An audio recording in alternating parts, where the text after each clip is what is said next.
Right, so this is the weird sound generator. Excuse the troubling sound in the background, that's my guide dog.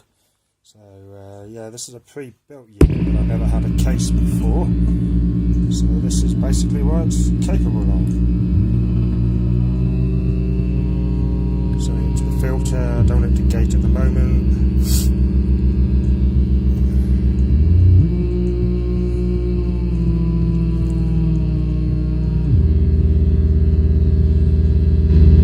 So just going through the guitar amp with a bit of reverb, and that's about it.